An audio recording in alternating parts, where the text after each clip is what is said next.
Bonjour tout le monde, aujourd'hui je vous propose de faire une confiture de pommes. Alors pour cette recette là j'ai 700 grammes de pommes.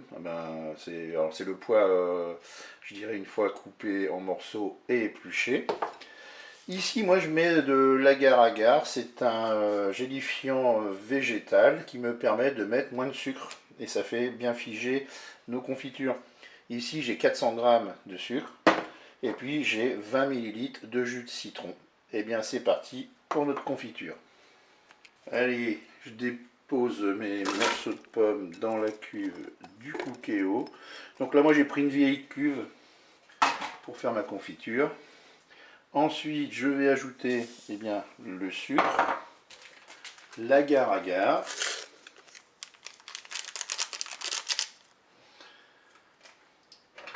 Vous mélangez.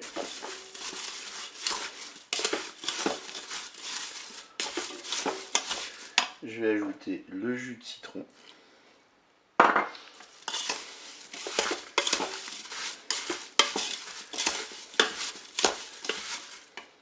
Et puis maintenant, qu'est-ce que je vais faire?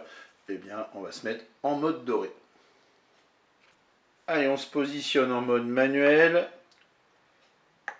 en mode doré. On va porter à ébullition notre préparation. Bien sûr, on remue de temps en temps. Ah voilà, on a atteint l'ébullition, on a une bonne ébullition bien forte. Maintenant, qu'est-ce que je vais faire? Eh bien, je vais prendre un chrono. Et puis, je vais laisser à ébullition pendant 7 bonnes minutes. Allez, c'est parti.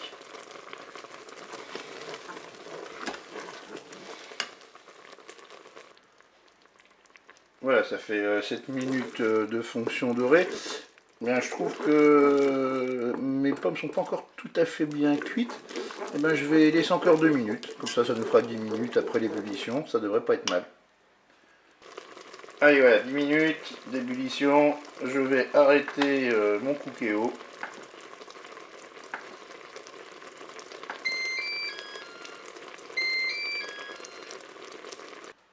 J'ai versé ma préparation, c'est un pot.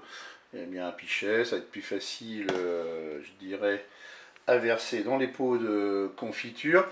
Alors moi, je vais pas mixer, je vais garder ces petits morceaux. Par contre, vous pouvez tout à fait, quand votre cuisson est terminée en mode doré, mixer dans la cuve. Moi, je vais laisser les morceaux. Donc maintenant, je vais remplir mes pots.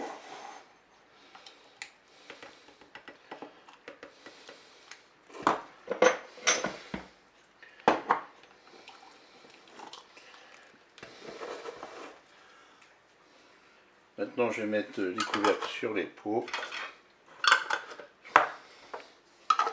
Je prends un torchon, parce que c'est encore chaud, c'est même très chaud. Je serre et je retourne mon pot. Pourquoi? C'est pour rendre mes pots hermétiques. Je retourne, je serre et je retourne. Puis quand tout ça sera refroidi, vous pouvez les remettre dans l'autre sens bien sûr pour les stocker ou bien les consommer. Eh bien écoutez, je vous dis au revoir et à bientôt pour d'autres recettes au Cookéo.